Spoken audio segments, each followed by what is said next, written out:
Hi there. Gonna make sure that I'm unmuted. Welcome everybody, and thank you, Frank. And hope everyone's doing well.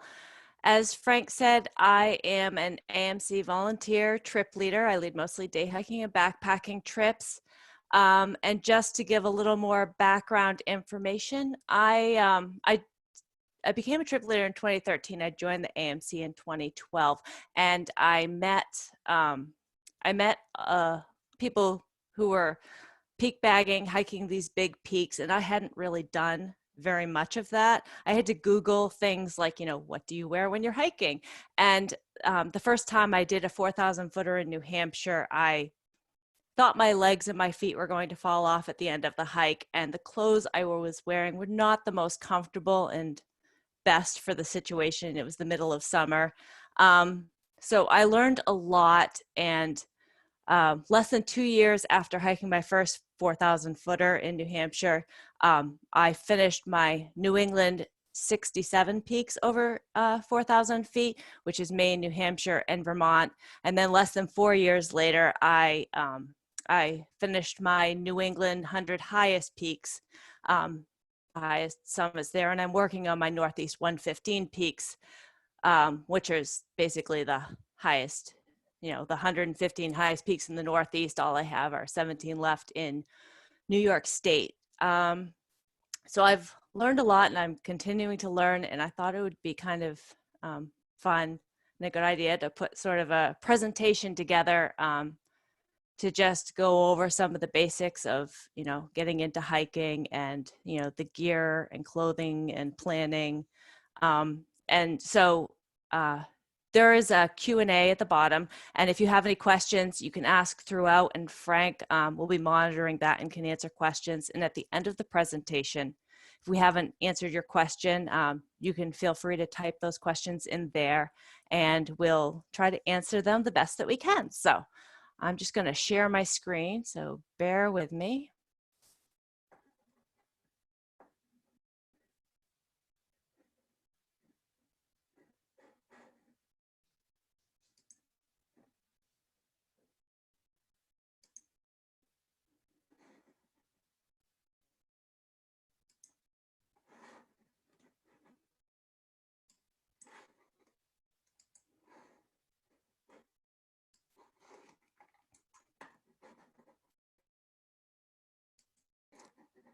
Little technical difficulty.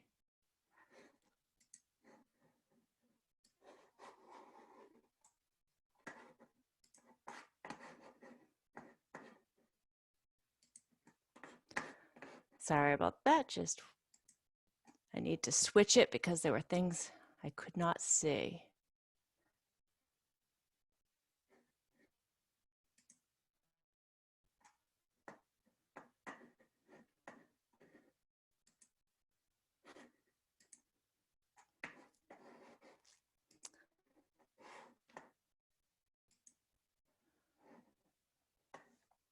Okay. So hopefully,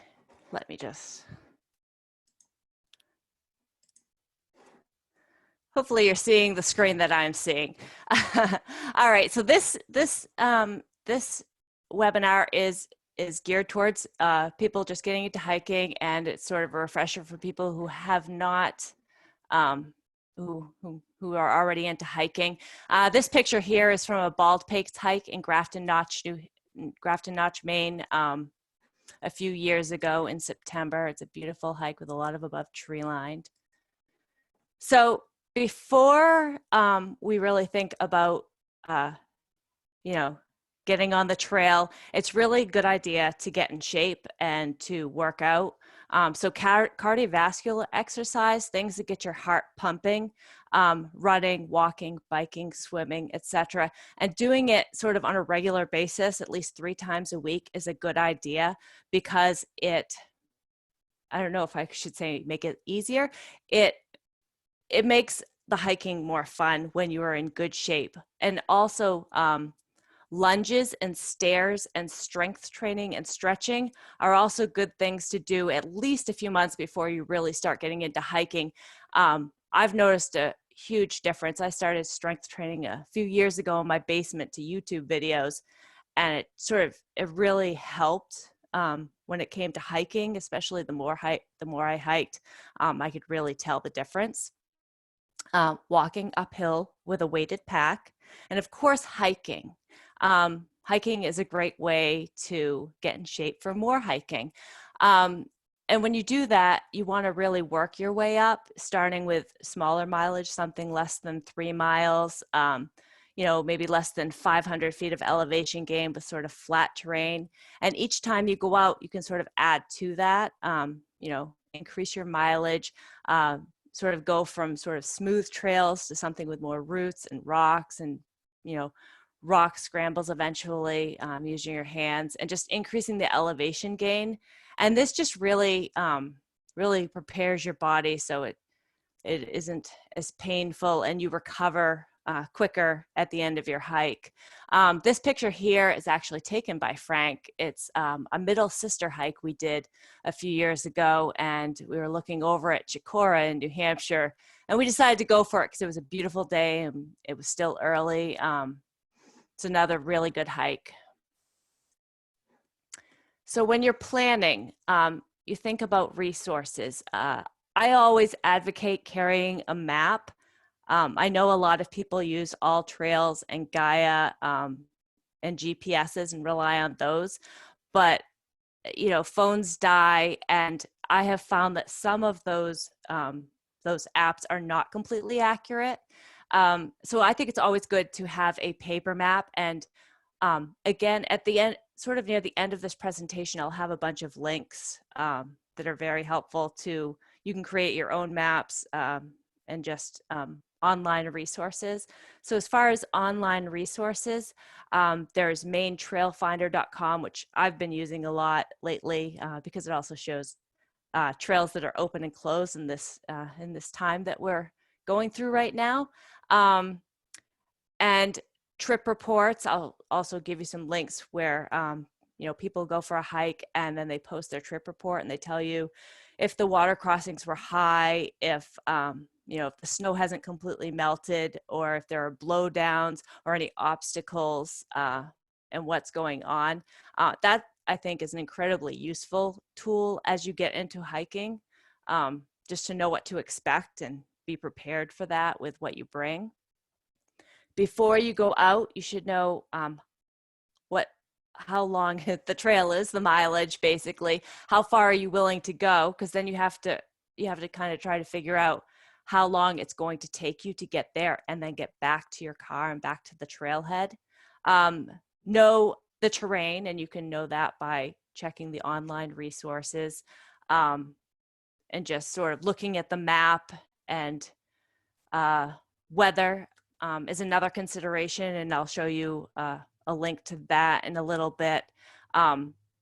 I always check the week before a hike and the morning of, because weather changes so fast, and conditions at the trailhead may be different than conditions up high. So these two pictures are the same hike. The top picture was within 2 miles of the trailhead, and the bottom picture was after that. This is a hike to Eagle Crag in late October of 2018. It's in Evans Notch. We were not prepared for winter-like conditions. We had microspikes, foot traction, but we did not have snowshoes. And once we got above tree line, we were post-holing, going right through the snow, up to our knees, up to our waists. I fell in. So we ended up turning around less than half a mile from our destination because it was taking so long just to go fractions of a mile. So weather in the valley is not indicative necessarily of weather and conditions up higher. So doing your research really helps so that you can go get your goals, and so that you don't find yourself in a situation where you have to turn around or where it might be precarious. Crossings. In the spring in New England, generally water levels are higher and they're rushing more. So, a stream crossing in the spring might be much more difficult than a stream crossing in the fall or after heavy rain. So those are things to think about, and how many water crossings are they, is it rock hoppable? Should you bring water shoes? I went on a hike once where there were 10 significant water crossings. I brought water shoes and used them for at least half of those water crossings, just because sometimes the bottom of when you take your boots off to do a water crossing, hurts your feet. Shoulder season is something to think about here in New England in the spring and in the fall. You can encounter just about anything. It's still winter in the peaks. So just being aware of that. And when you're planning, have a turnaround time. That goes into, how long do you think it's going to take you? What's the terrain like? Just being able to get back safely with enough energy to your car. It's really good to have a turnaround time. And a big thing, leave no trace. I have to have this in here. It's important. I've noticed with hiking more locally, the sheer amount of things that have been left on the ground and the erosion of the trails. So just plan ahead to, stay on the rocks. I know that it's muddy time of year and trails may be wet, but if you could try to walk in the center of the trail rather than up on the banks, it really kind of protects the trail a little bit. Leave what you find. I don't know why on a day hike you'd be has campfire impacts, make sure everything's put out, respect wildlife. If you see wildlife out, don't get too close, don't feed wildlife, and understand that our very presence is affecting them, what we're doing. So just have some respect for that and be considerate of other visitors. And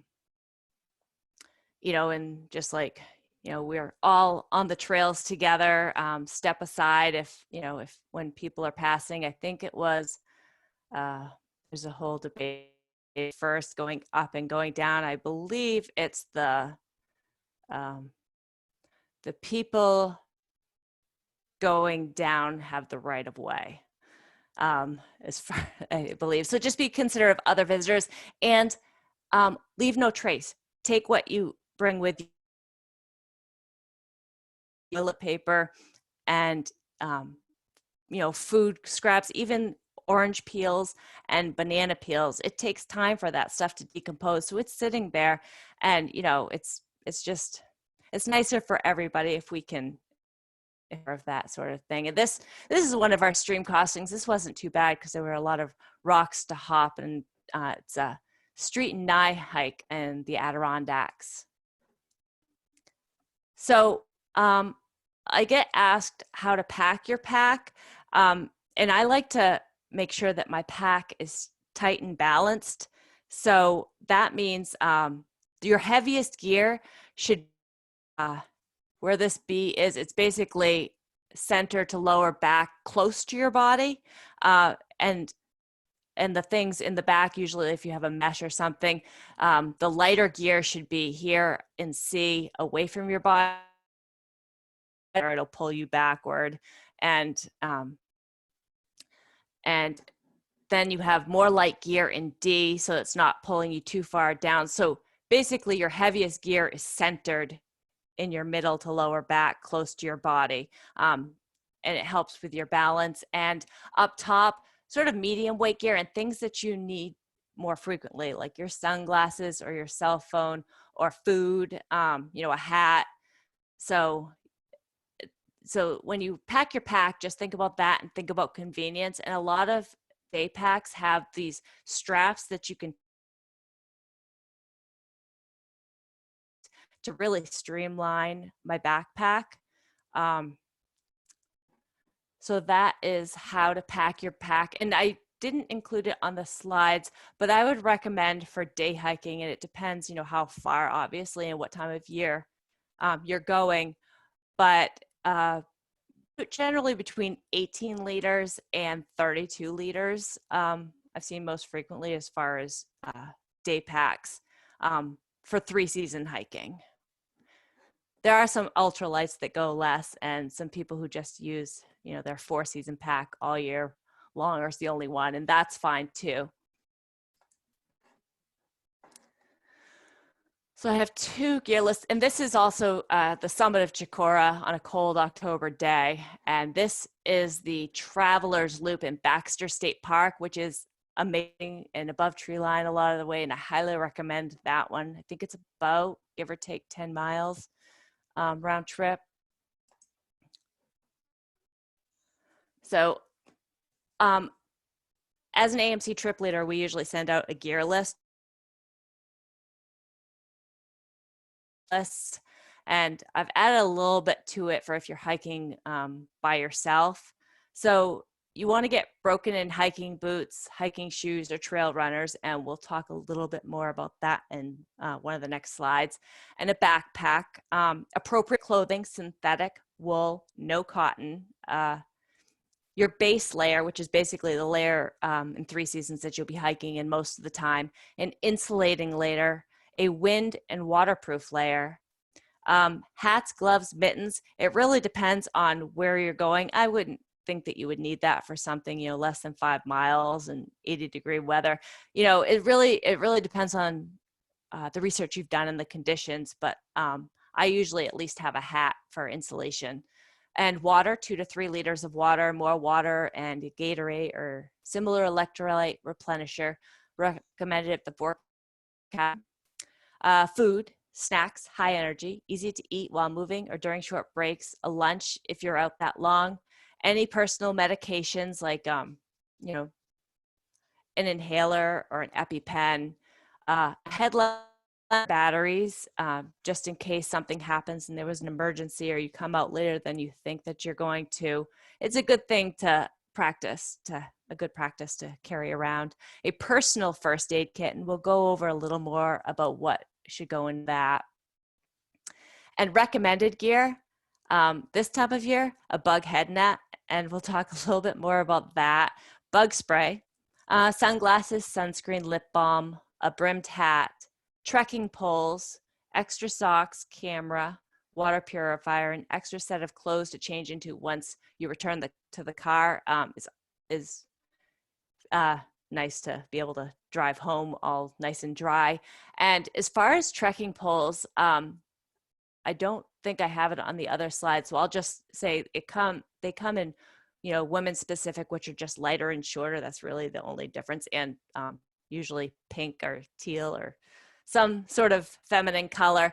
And the men's tend to be just a little bit longer. Well, they're unisex, and they come in rubber, cork, and foam grips usually. The cork ones are better in cold weather, and I found that it slips less with the foam and the rubber ones. So that is what I have for that. So your first aid kit. People ask that too, and it took me a little while. I got a first aid kit because I needed one, but I wasn't quite sure what was in it. So one day I went through to sort of, it's good to know what's in your first aid kit, because sometimes you can buy them all, on Amazon or some store with everything in there. So any prescription medications in a labeled bag, sealed single-use packs of ibuprofen, Imodium for upset stomach and diarrhea, and an antihistamine, which will treat allergic reactions, like if you have a bee sting or something, like Benadryl. Moleskin and athletic tape, and the moleskin is really good for blisters when you're starting to get hot spots and blisters. Just different sizes of bandages, and a small roll of sterile gauze, a CPR mask. I don't think I have, but it's a recommended piece. Several pairs of latex gloves, and this is partly in case you come across, well, mostly because in case you come across an emergency or somebody needs to get into your first aid kit for an emergency. In wilderness, that you always put on gloves before you treat anybody. alcohol-based sanitizing gel, a pair of tweezers, a CPR first aid card with sort of instructions on what to do in an emergency for CPR.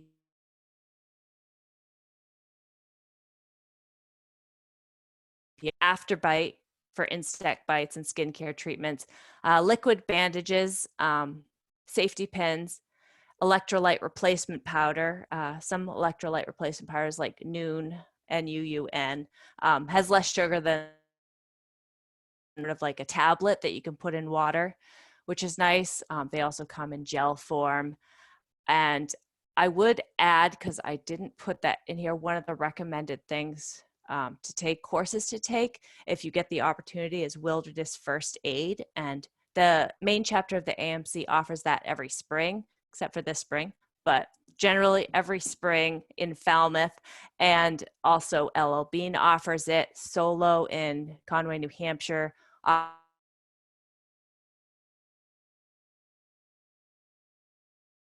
Confidence when you're out on the trail if something should happen, to take care of yourself or take care of others.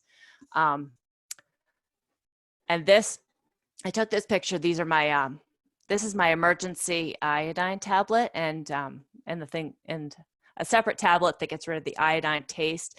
Because I went out and did a Bonds Traverse, which is, I don't know, it was 20 plus miles on a really, really hot day in July. And I water with like 8 miles left to go.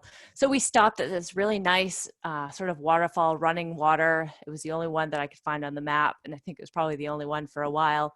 And we stopped because this takes 30 minutes, these drops. So, so we spent 30 minutes at a little waterfall. It was really nice. And I just want to say, when we talk about first aid kits, to have sort of an emergency filter of some sort. You know, they have the Sawyer mini filter, the Life Straw, or these, because I've been on a couple hikes, more when I was just starting out, where it ended up being a really hot day. And some people in my group, me included, actually ran out of water. And we had to, you know, luckily somebody had a water filtration system, you know, but it's just a good thing to carry. So I highly recommend some sort of emergency. And this is really inexpensive to bring along, and very lightweight. So the 10 essentials, which you've probably heard of: navigation. So your map, compass, or some kind of a GPS app or GPS that you're using. Sun protection. And that could be, you know, a hat and sunscreen. Extra clothes in case you're injured, or you know, you get lost or you need to stay out later. Having extra clothes is good. Light, a headlamp or a flashlight. A first aid kit. Fire, matches, lighter, you know, a fire starter is good to have. A tools, and I'm gonna put duct tape in there. Extra food and extra water in case there's an emergency. An emergency shelter, such as a bivy sack or an emergency space blanket, which are really inexpensive things, very lightweight, does not take up much space to carry with you. And this is a picture of the care on the Maine, New Hampshire border, but this is technically in Maine. And these are my friends. This was a very not well marked trail at all. And so at one point there were no blazes, and the trail sort of ran in, as you can see all the growth there. So we had to consult our map and compass. We actually ended up taking out the GPS as well. But we did find our way. And by the way, I think we ended up putting our bug head nets on right after this, because it was late June and we were getting eaten alive at one point, actually sort of right after this. So what to wear? So your top and bottom should ideally be a synthetic or poly blend or wool. No cotton, and of course no jeans, because cotton holds water and it keeps you feeling sweaty in hot temperatures and chills you if things turn cold and wet. And as someone who, before I really got into hiking, would wear jeans or like jean shorts, I mean, if you may already know, it gets uncomfortable. So a lot of people wear convertible pants, those pants that they're synthetic and they zip off above the knee or around the knee to turn into shorts. And those are really convenient. Um, and, you know, things that you would wear exercise or running leggings or capris. In the summer, I wear a lot of skirts and dresses that are made for hiking. They're just fast wicking. And so everybody's different. That's me at Black Mountain in Benton, New Hampshire. Um, but, you know, a hike is more bearable when you're comfortable and you have clothes that are wet away and dry fast. A rain jacket and rain pants, waterproof and breathable. Bonus if the rain jacket has pit zips, which are these awesome zippers that like basically ventilate. So it sort of creates airflow when it's raining hard, but not that cold. And I would say rain pants, if it's a torrential downpour and windy, they're really good. I wear them in the winter when it's really cold. I don't tend to wear them for like light working up and heating, and it just gets kind of clammy in there, but it's good for if it's like torrentially downpouring. I have full zip rain pants, but they also come in just, you know, pull on rain pants. So that's good to have. So your feet, boots, shoes, or trail runners, everyone's feet are unique. You could ask somebody what they recommend, but that's not necessarily what's going to work for you. So I suggest trying them on. Feet issues like plantar fasciitis or, you know, wide feet or things along that line, to seek out, you know, ask opinions from people who have similar issues, what they use. For instance, Obo's Bridgers is highly rated boot. I know a lot of people who wear those. They're really uncomfortable and painful and rub the skin off my feet. But, you know, um, and there are some people who swear by trail runners. They're not as waterproof, but they dry faster or tend to, and they're lighter. And if you're looking for something for ankle support, look for something with more of a stiff sole, a rigid sole, and that will give you more ankle support. It's not necessarily, you know, the height of the boot. It's more the sole. And socks, wool is best. There are different cushion levels. Look for, when you're shopping for hiking socks, something that says hiking or running specific socks are really good. I swear by Darn Tough. Most of my socks are that. Smartwool has socks too. And I'm just going to go back with the whole top and bottom. Your underwear should not be cotton either because, well, when you hike on a really hot day, you'll find out why. So that is something to consider is, you know, top to bottom. For your head, a brimmed hat and an insulating hat. So, you know, I have a boonie hat, but I also have a baseball hat. The boonie hat covers the back of my neck and my ears. And basically bring layers, dress like an onion. It's all weather and individual dependent, you know. I mean, I probably wouldn't bring my big puffy jacket on a shorter hike in 80-degree weathers when it's sunny and, you know, no rain is forecast. But having something like a polyester or a fleece hoodie or sweater or jacket, and, you know, if it's going to be colder, if you look at the point forecast up top, a puffy polyester fill or water resistant down jacket for the summits is good to have. So that's that.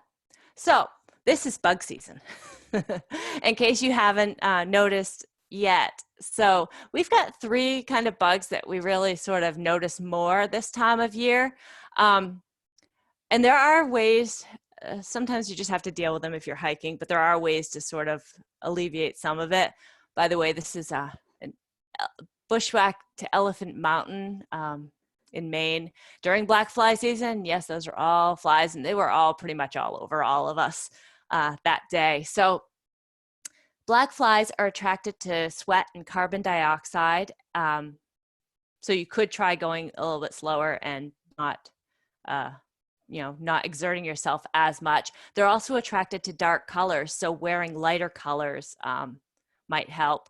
And they breed, just to let you know, they do breed in moving water, so clear mountain water that's moving. That also lets you know if you see a lot of black flies that likely there's a water source nearby. They prefer the woods, and only the females bite, and they only bite during the day, and they're most active mid-May through June. And then the ticks, so they're commonly found in wood areas, dense grass, overgrown bushes, leaf piles. The deer tick, infected deer ticks can transmit Lyme disease. It's helpful they have these tick ID cards because there's, I think in the Northeast, there's like 14 different species of tick or something, all up along the East Coast. So carrying a tick ID card could help you, differentiate among the ticks to see what you have. Deer ticks are really, really tiny. They're smaller than dog ticks, which are more common in this area. And the mosquitoes are most active after dusk and before dawn. They breed in standing water, like that vernal pool water, attracted to dark colors. So, and they love tall grass. So recommendations during bug season is to wear lighter clothes for the black flies and the mosquitoes, and so that you can see ticks better on you, because ticks are usually dark brown, or they are dark brown. So a lot of people wear these gaiters, which you can see the blue on the top of this picture, are gaiters, and that sort of covers the space between, and the ankles, so that ticks don't have as easy access to climb up your pant legs and, get you that way. During bug season, during black fly season, I try to cover myself even when it's hot with a very lightweight long sleeve shirt and long loose fitting pants. Normally I wear leggings, but during this time of the year, they will bite right through them. So I recommend wearing loose clothes, and a lot of people wear these bug head nets, which you can get anywhere. Rennie's has them really inexpensively or online, or any outdoor retailer. And it's good to wear them with a hat, like a baseball hat, because it keeps it further away from your face. And it just, they're gonna probably be zooming around, and but at least it keeps it out of your eyes and your nose, and makes it a little more bearable. And bug spray is good. There are, I think it's like lemongrass. There are more natural bug sprays, and then there's DEET, which is a little hardcore, but more effective. And I generally spray also my legs and my feet, and that's for the ticks. So that's a little bit about bug season. Yeah, luckily it's a short season. So that's something to think about. So, food and water. Eat breakfast. It's the most important meal of the day, and it helps fuel you for the start of your hike. Something low in fat and fiber, high in carbohydrates, and it should contain protein and be between 300 to 500 calories. And ideally, you'd be eating an hour before hiking. If you eat something too heavy right as you get on the trail, you may feel that, and it may make you a little uncomfortable. It's a good idea, though, to eat something, at least a little something every hour, because it's your fuel. And bring food you will want to eat, not things that you think are good for hiking if you don't have any appetite for them. Think nutritious. Carbs are good, some protein, some fat. A lot of people I know just bring peanut butter and jelly sandwiches, which are great. I use wraps and make the tuna foil packets with wraps, because wraps are a hearty sort of bread, and dried fruit. Although if you're doing a day hike, you could also bring fresh fruit like an apple, and something to carry everything in. And so bring what you like. Sometimes I even bring salads. Consume electrolytes when hiking in the heat. As I had said before, aside from Gatorade and Powerade, there's also the Noon tablets, NUUN, and they have others that have other names, that are basically electrolyte tablets that you put in water, and it just gives you It replaces the electrolytes. I'm going to add, I carry salt tablets in the container, and those kind of like replenish. I get muscle cramps occasionally from really long hikes, and that helps with that. You could also get electrolytes in these little gummies, like at Eastern Mountain Sports. And after a hike, you have about 30 to 45-minute post-exercise window when your body is more receptive to replenishing and repairing muscle tissue.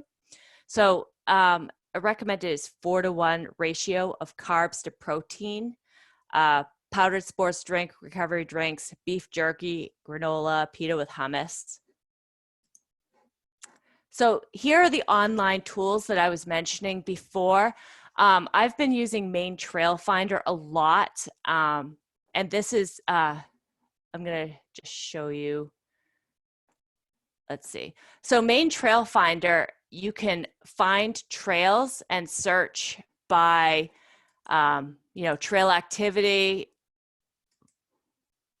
like hiking, your difficulty level, the distance, and then you could choose a town and within however far. And what's really great about this now with the closings because of COVID-19 is you could choose trail status if it's open, and you'll know the ones that are closed. So that's really helpful. And when you look and when you pull up a trail, it just gives you information like, brief description, mileage, possibly elevation gain, and it also includes reviews from other people who have hiked it.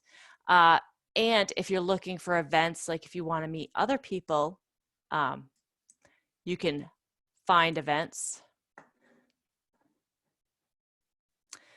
And right now, a lot of them are virtual.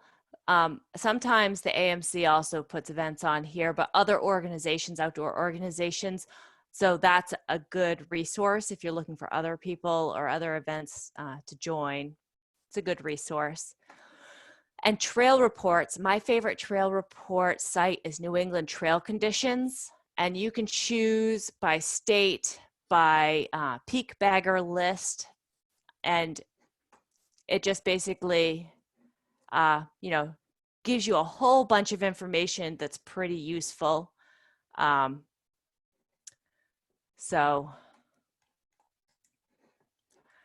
then there's also the AMC activities database, and I won't go into these two because it's just going to bring you basically a calendar. This top one, activities.outdoors.org, is all the chapters of the AMC, their calendar, and you can do searches by date or activity. And this is the AMC Maine chapter calendar. It's just Maine specific AMC events.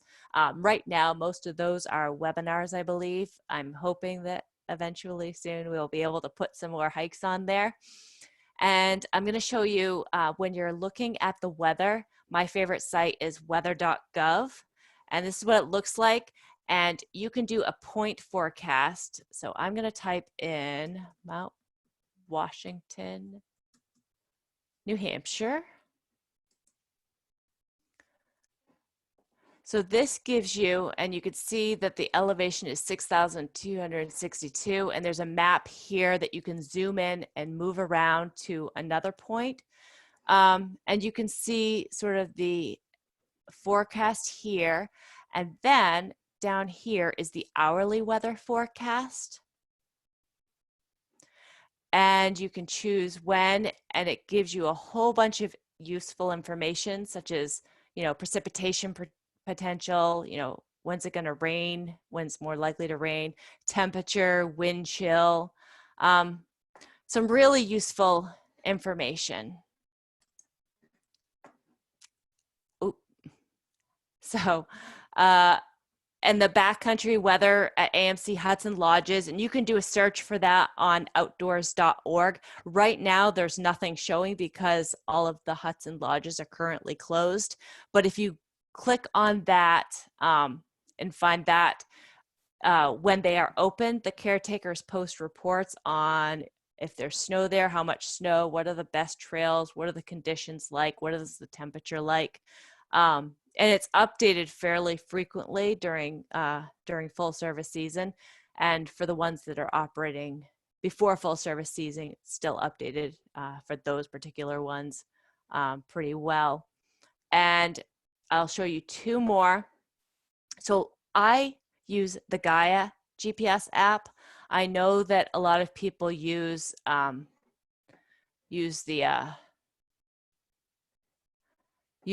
All Trails. Sorry, I have found that that some of that information tends to, like, the mileage is off a bit, and there are other things that are off, and it's a little bit confusing.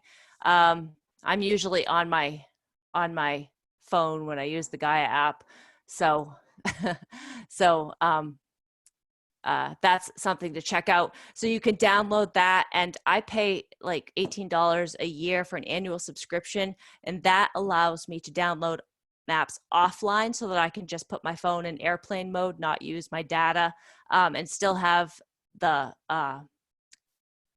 the GPS on and be able to follow a track, record a track. There's lots of things to do with that, so that's worth exploring.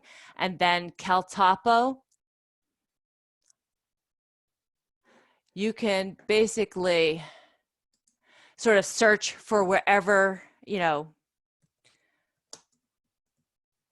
this is a fun, of course I'm not. Let's see if I can get that. So this is another great trip planning aid, and there are so many different things that you can do with this, and you can print maps, you can sort of crop the section that you want. So CalTopo is fun to play around with. As you can see, this is Mount Washington, and there are a lot of all the trails in red.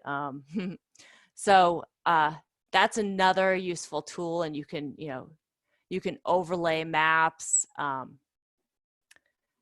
There's weather forecasts. So there's a lot that you can do with that, and it's really helpful in planning. So, and this is our Moat Mountain Traverse a few years ago. It's in, I believe, Albany, New Hampshire, and highly recommend that. You go over 3 peaks above tree line. If you go south to north, there's Diana's Bath at the bottom to cool off in. So that is my presentation for, so now if there are any questions. There were a couple questions during the presentation that I had answered. There was a question about what bushwhacking was, which is, so I would probably recommend, if you're starting out on hiking, don't start with bushwhacking. That's hiking where there are no established trails. So that's generally a little more advanced. I would start with a trail first. Yeah, I was going to add, and I do apologize if I talked too fast. It's one of those things, and always a technical challenge trying to go between screens. I was also going to include, so peak bagging is, there are all these lists throughout at least the Northeast with like the 48 4,000 footers in New Hampshire and the Northeast 115. So a peak bagger is basically somebody who's going after peaks that are on a specific list. Good. I know, were we going to be able to make the slides and the handout on the basic gear available somehow? Yes. Folks? Yes. Good. Yep. So I'm going to email everybody, and it's going to include this recording and the handouts. So great. And let's see. We have another question, couple more questions coming in here. One was about sharing the PowerPoint. Yes. We have that covered. Yep. Looking to buy a new bag, do you have specific brands to suggest for a shorter female? Well, I would suggest that you go in and try on bags because it all depends on your torso, and even shorter, you might have a longer torso. So as a female, I have a number of Osprey bags. They are not my favorite. I prefer Gregory bags. Gregory Jade is a really good one to look into. I loved it so much when I got it for backpacking that I got it in a couple of other sizes. I'm a little bit of a gear junkie, and I also like very. You could change the height of them. They're very adjustable. So those are my recommendations. And it's good when you buy packs if you can go to the store and try them out. They usually have like a sandbag you can load into your pack and actually like try it on with actual weight in it and in it to be sure that it's comfortable with a load on it actually. So, Yeah. how about what to look for in boots? I think you discussed a little bit about the different kinds of boots. I do want to add Vibram soles are really cool. If you can find them, Vibram soles just they stick to surfaces better, so they have much better grip in wet conditions. So something with Vibram soles, and it really and depending on how, if you want more ankle support, having a stiffer sole, and just there are boots that are heavier and boots that are lighter, so it really depends on your preference. Um, do you have anything to add, Frank? Again, definitely go try them on with the sock combination you're going to wear when you go hiking, and walk as much as you can to get a feel for the comfort of them, or buy them from someplace where you can return them if you buy them online. Um, I'm not sure about buck suede boots, but we both have a pair of leather Crestas from LL Bean, and those are pretty good. They're a little heavy, but Yeah. So the leather boots offer good support. They offer good waterproof protection for stream crossings and such like that. But they are heavier, definitely. So, do you know a list of that may exist of Maine mountains by elevation starting smallest to largest? I'm sure there is. I will look into that because then you have to think, does it have a trail or not? So there may be there are lists that go by elevation. I'll see if they have one for Maine because I know Maine has a few different lists. So if I find that, I'll add that. I'll add It's that to what I send out. cool. Certainly, if you download the 4,000 footer list, you'll find the 14 tallest mountains in Maine, but that's only the 14 tallest. So, do you have an Eastern Mountain Sports membership where you get good deals on gear? Is it worth getting? I can't say I have that. I think I'm in their rewards program, but I'm in their rewards program. Sometimes I get a $10 gift card. And if you're an AMC member, I think at least twice a year they have club days, which is basically if you belong to an outdoors club, you get a percentage off. And it's only good for people who belong to pretty much any outdoors club. I like my little rewards for EMS. Oh, and sometimes you get discounts for being an EMS member. I don't remember what the discounts are though. there are a lot of great sources for outdoor gear around. So, There yeah, are. I like I like Rennie's a lot.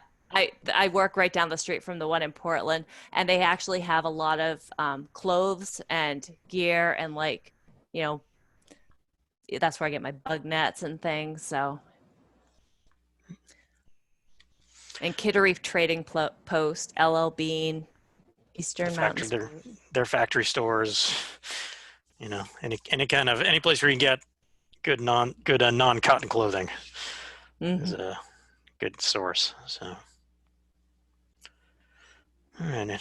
Any more? I don't know if we have any more questions. Looks like we don't have any more open questions. Maybe give people another minute or Oh, so to wait, ask more questions. there's one in the chat. Oh, I missed it. That's why you said you could look up weather. So, for example, could you look up weather in, say, the top versus the bottom trailheads? Yes. So when I showed you that map, you can zoom. You can um, once you type in like Mount Washington, you can zoom open to the map that's on the right hand side and like sort of pinpoint where you want to check. Or if you know like the bottom of Mount Washington, say, what's the town? I don't know. Which side? I forget. There's a So if Pardon? you know the town where the trailhead is, you can just type that in the search, and it'll take you to the valley, and you'll get more information. But definitely a good point to note there is that there can be a variation in weather with elevation. So it's good to check the trailhead as well as the summit just to see, because there can Hmm. be a significant difference in temperature and wind and all sorts of conditions. So it's a good idea to Right. check both. And I See think another somebody comment said here. Yeah. AMC has a great book, Maine Mountain Guide, with pull-out maps. Yes, absolutely. Best Day Hike in the White Mountain. Those are both good books. So, I know you talked about the technology of the GPS units, but it is always a good idea to have a paper map with you yes. because technology does fail. So, all So, right. and Let's see. if anybody has any questions, you can email me. I guess the easiest one to give is outings@amcmaine.org. And I can answer any questions, and Frank is can answer any questions. We've both been hiking for a while, maybe too much, but Not in the last couple months, but oh no, yeah. Hopefully that'll so, change. yeah, Hopefully. hopefully very soon. Can you give your full name again? I'm Frank Brooks, and that is Denise Fredette is our presenter tonight. So. Yes. So, oh, and if anybody has any sort of feedback on things we could do better with this presentation, you could also feel free to email me because it's the first time that I've done this one. So any feedback would be awesome. And hopefully we will get to see you all um, out on a hike soon. All Awesome. right. All right. Well, thank you, Denise, for the presentation. Thank And you thank for you. helping answer Yeah, questions. yeah, no And thank problem. you, everybody. So Yeah. everybody, oh, wait, let me just one more check this. Oh, you're Okay. welcome. Thank you so much, everybody. All right. Have a good Have a night. good night. Bye now. Bye.